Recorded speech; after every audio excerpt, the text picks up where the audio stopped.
என்னை பொறுத்த வரைக்கும் சென்சார்ஷிப் கருத்து சுதந்திரத்துக்கு எதிரான ஒன்று. ஒரு படத்துக்கு ஏ சர்டிஃபிகேட் கொடுங்க, அதுக்கு மேலே A+ கொடுங்க, இல்லை A++ கொடுங்க, இல்லை R கொடுங்க, எது வேணால் கொடுங்க. ஆனால் உள்ள எந்த ஒரு சீனும் கட் பண்ணாமல் நீங்கள் இது 18+ கொடுங்க, 21+ கொடுங்க அப்படின்ட்டு சொல்கிறேன். இந்த வீடியோவில் பராசக்தி படத்தில் எந்தெந்த சீனு கட் பண்ணியிருக்காங்க, எந்தெந்த சீனுக்கு மியூட் போட்டிருக்காங்க, எடிட் பண்ணியிருக்காங்க, மாடிஃபை பண்ணியிருக்காங்க, அதுதான் பார்க்க போகிறோம். படத்தோடைய ஓப்பனிங் சீனில் ஒரு வாய்ஸ் ஓவர் வரும். அந்த வாய்ஸ் ஓவரில் மற்ற நாட்டில் எப்படி இந்த மொழி பிரச்சனைனால அவங்க நாடு பிரிஞ்சுது, அந்த நாடுகள் எப்படி டிஸ்இன்டிகிரேஷன் ஆகி வார் பாத்துக்குள்ளே நுழைஞ்சது, இது எல்லாமே ஓப்பனிங் இதில் சொல்லியிருப்பாங்க.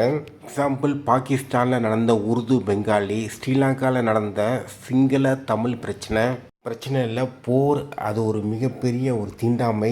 இதை மாதிரி பல்வேறு நாட்டில் நடந்த ஒரு கியாட்டிக்கான போர் உதாரணம் சொல்லியிருப்பாங்க. இதை மாடிஃபை பண்ண சொல்லியிருக்காங்க. அதை அப்படியே கொஞ்சம் சாஃப்டாக சொல்லியிருப்பாங்க வாய்ஸ் ஓவரில். இரண்டாவதாக தீ பரவட்டும் டைலாக்கை மாடிஃபை பண்ண சொல்லியிருக்காங்க. அதை நீதி பரவட்டும் அப்படின்ட்டு சேஞ்ச் பண்ண சொல்லியிருக்காங்க. இது உங்களுக்கே ஓவராக தெரியலையா? அந்த டைமில் இது ஒரு ரொம்ப முக்கியமான ஒரு ஸ்லோகன். அதை எப்படி மாற்றுவாங்க?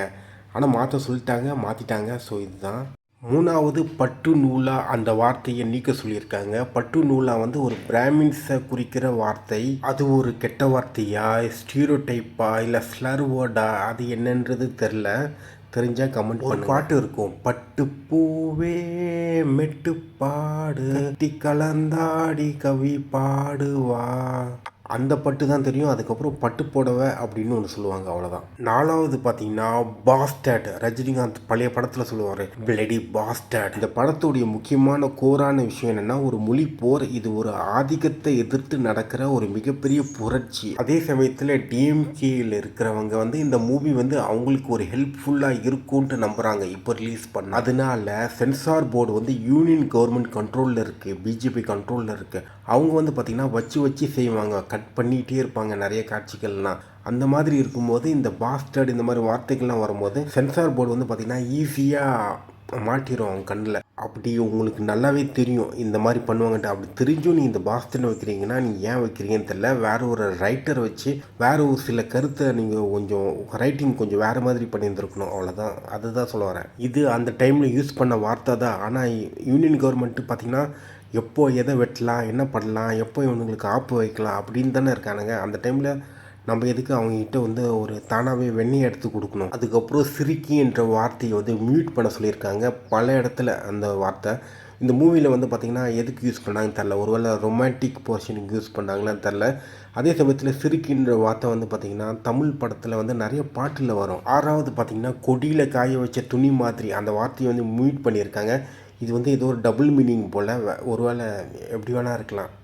ஓகேவா? ஸோ அதனால் மியூட் பண்ணியிருக்காங்க. ஆனால் ரொம்ப சில்லியாக இருக்குது பார்க்குறதுக்கு. ஏழாவது பார்த்திங்கன்னா குண்டியில் கோமணத்தை, இந்த வார்த்தையை மியூட் பண்ணியிருக்காங்க. ஆனால் இந்த மாதிரி சிமிலர் வேர்டெல்லாம் பார்த்திங்கன்னா மற்ற மூவியில் அலோவ் பண்ணியிருக்காங்க, இந்த படத்தில் மியூட் பண்ணியிருக்காங்க. எட்டாவது பார்த்திங்கன்னா ஒக்காளி. ஒம்போதாவது பார்த்திங்கன்னா குண்டி நக்கி. இந்த 3 வார்த்தையும் பார்த்திங்கன்னா எங்கெங்கெல்லாம் வருதோ அங்கங்கெல்லாம் மியூட் பண்ணியிருக்காங்க. நான் மறுபடியும் சொல்கிறேன், இந்த படம் டைரக்டர் சுதாக்கு தெரியாதா நம்மளுடைய சென்சார்ஷிப் ஒரு பிஜேபி கண்ட்ரோலில் இருக்குது.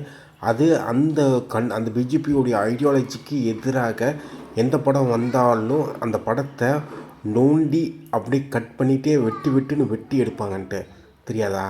ஓகேவா? அந்த மாதிரி வார்த்தைகளை வச்சாங்கன்னா அவங்க மியூட் போடுவாங்க, சீனை கட் பண்ணுவாங்க, படத்தையே பேன் பண்ணுவாங்க. அந்த அளவுக்கு அவங்கக்கிட்ட பவர் இருக்குது. ஓகேவா? அதை எதிர்க்கணுன்னா நம்ம வேறு ஒரு டெக்னிக் யூஸ் பண்ணி நம்ம அதுக்கேற்ற மாதிரி ஒரு புரட்சித்தனமான ஒரு எழுத்து தான் வைக்கணும், தவிர்த்து இந்த மாதிரி ஈஸியான வார்த்தைகள்லாம் உள்ளே வைக்கிறது மீனிங்கே கிடையாது. ஓகேவா? ஸோ அவ்வளோதான். மைத்துக்கு அப்படின்ற ஒரு வார்த்தையே ரிமூவ் பண்ணிடுறாங்க. ஓகேவா? மீட் பண்ணிடுறாங்க. இந்த மாதிரி பிரச்சனையை தவிர்க்கிறதுக்கு ஒரே ஒரு வழின்னா வேறு ஒரு சில வார்த்தைகளை தமிழ் படத்தில் உள்ளே கொண்டு வரணும். இப்போது பார்த்திங்கன்னா தமிழ் படத்தில் இருக்கிற வார்த்தைகள் பத்தாது.